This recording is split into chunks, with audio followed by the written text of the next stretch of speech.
Bismillahirrohmanirrohim. Assalamualaikum warahmatullahi wabarakatuh. Perkenalkan, nama saya Tasya Nurul Azizah dengan nomor NIM 1908102020, kelas 4C, jurusan Pendidikan Bahasa Arab, Fakultas Ilmu Tarbiyah dan Keguruan, IAIN Syekh Nurjati, Cirebon. Nah, di sini saya akan membahas materi tentang musnad ilaih dan nilai-nilai kebalagohannya. Nah, yang pertama yaitu ada musnad ilaih dan rahasia balagohnya. Yang pertama itu ada definisi musnad ilaih. Nah, secara etimologi musnad ilaih adalah al-mahkum alaihi awil makhbaru anhu, yang artinya yang disandarkan kepadanya atau khobarnya. Sedangkan secara terminologi musnad ilaih adalah al-musnad ilaih huwa al-mubtada allazi lahu khobar wal fa'il wa naibuhu asma'un nawasikh.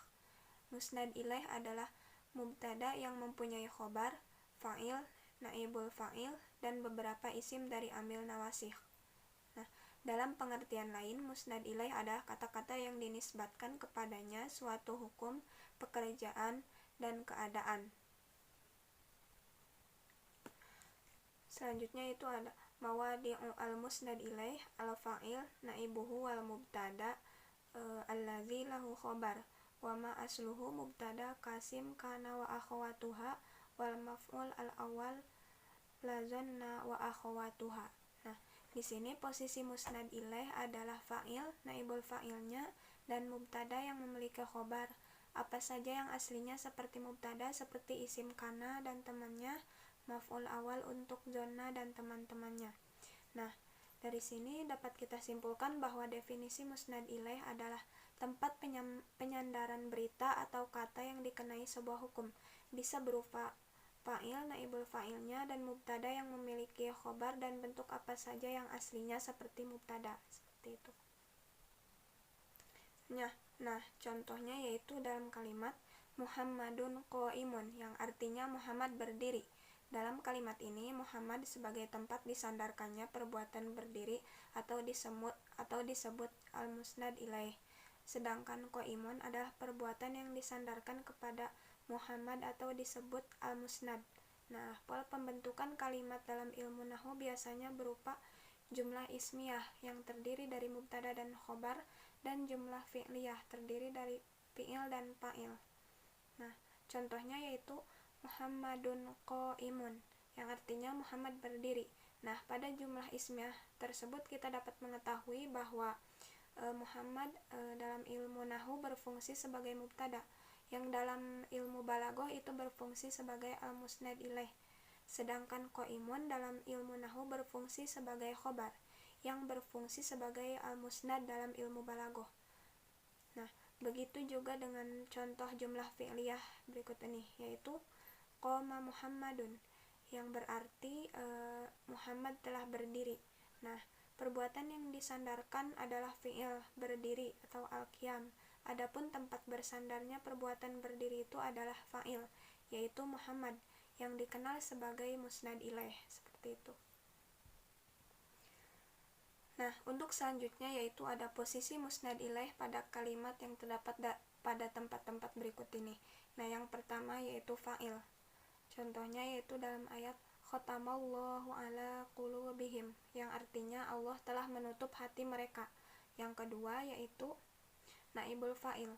Contohnya yaitu dalam ayat kutiba alaikumus syiyam, yang artinya diwajibkan atas kamu berpuasa. Yang ketiga yaitu ada mubtada.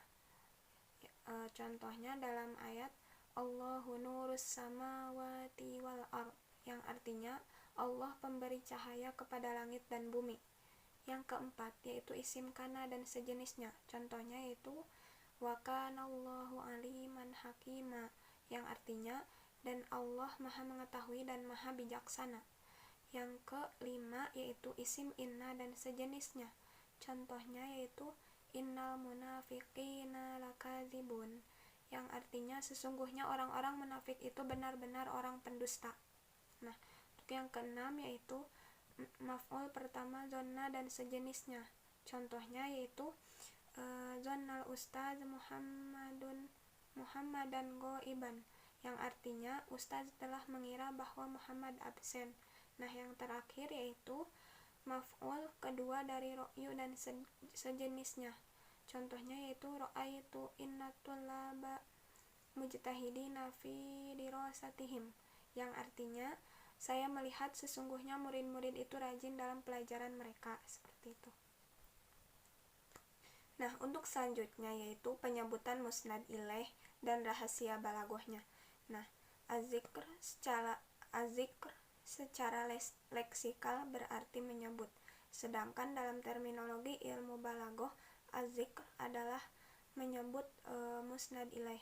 Az-zikr merupakan kebalikan dari al-hazf. Contohnya yaitu al-ustaz ja'a jawaban liman sa'ala ma ja'a, yang artinya ustaz telah datang. Jawaban dari yang bertanya siapa yang datang. Nah, dalam praktek berbahasa, az-zikr mempunyai beberapa tujuan, yaitu yang pertama al-idah wa al-tafriq, yaitu menjelaskan dan membedakan. Nah, penyebutan musnad ilaih pada suatu kalimat salah satunya bertujuan untuk menjelaskan subjek pada suatu nisbah. Nah, jika musnad ilaih itu tidak disebutkan, maka tidak akan muncul kesan kekhususannya.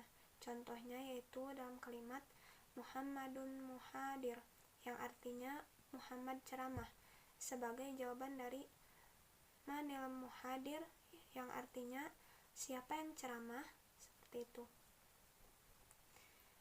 Nah, yang kedua yaitu ghabawah al-mukhatab, atau menganggap mukhatab tidak tahu. Nah, mutakalim yang menganggap mukhatab tidak tahu apa-apa, ia akan menyebut musnad ilaih pada suatu kalimat yang ia ucapkan. Dengan menyebut musnad ilaih, mukhatab mengetahui fa'il, mubtada, dan fungsi-fungsi lain yang termasuk musnad ilaih. Demikian juga akan terhindar dari kesalahpahaman mukhatab pada ungkapan yang dimaksud, seperti itu. Nah, untuk yang ketiga yaitu taladud, atau senang menyebutnya. Seorang mutakalim yang menyayangi sesuatu, ia akan banyak menyebutnya. Pepatah mengatakan bahwa man uhibbu syai'a kasara zakarahu, yang artinya barang siapa yang mencintai sesuatu, ia pasti akan banyak menyebutnya. Nah, seperti pada contoh kalimat berikut ini, yaitu hal yuhibbuki habibaki ya yuhibbani habibi, yang artinya apakah kekasihmu mencintaimu, ya kekasihku mencintaiku. Nah, yang keempat yaitu at-ta'zim, yaitu mengagungkan atau menaruh rasa hormat. Contohnya yaitu hadoro saifu ad-daulah, yang artinya telah hadir Saifud Daulah. Jawaban ini untuk menjawab pertanyaan hal hadorul amir, apakah raja telah datang, seperti itu. Nah, untuk yang kelima yaitu basotul kalam, atau untuk memanjangkan perkataan. Nah, penyebutan musnad ilaih dengan tujuan untuk memanjangkan perkataan agar tidak terjadi kesalahpahaman dapat kita temukan dalam ayat Al-Quran yang berbunyi wa ma tilka biyaminika ya Musa qala hiya asa atawakka'u 'alaiha wa ahasha biha 'ala ghanami walli fiha ma rabi akhar. Nah, yang artinya, dan apakah yang ada di tangan kananmu wahai Musa? Dia atau Musa berkata, ini adalah tongkatku. Aku bertumpu padanya dan aku merontokkan daun-daun dengannya untuk makanan kambingku, dan bagiku masih ada manfaat yang lain, seperti itu. Nah, untuk yang keenam yaitu ada ihanah, yaitu untuk menghina. Contohnya as-sariqu qadimun, yang artinya pencuri telah datang. Jawaban ini untuk orang yang menanyakan hal hadaros sarqu, yang artinya apakah pencuri itu telah datang. Nah, untuk yang ketujuh yaitu untuk suatu kekaguman. Contohnya Ali yuqawimu al-as, yaitu Ali melawan harimau. Nah, ungkapan ini untuk menjawab pertanyaan hal Ali yuqawimul asad, apakah Ali melawan harimau, seperti itu. Nah, yang kedelapan yaitu untuk menakut-nakuti, seperti ucapan kita pada orang yang hendak kita nasihati. Contohnya yaitu Rabbana amro bihaza.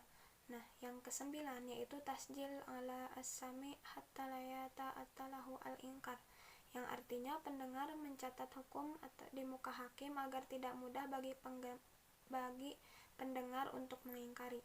Nah,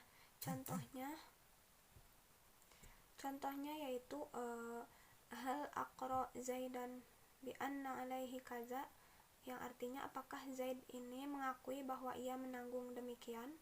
Kemudian saksi menjawab, na'am Zaid hadza aqra bi anna alaihi, ya Zaid ini mengakui bahwa ia menanggung demikian, seperti itu.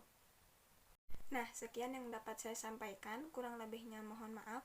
Ditutup wabillahi taufik wal hidayah. Wassalamualaikum warahmatullahi wabarakatuh.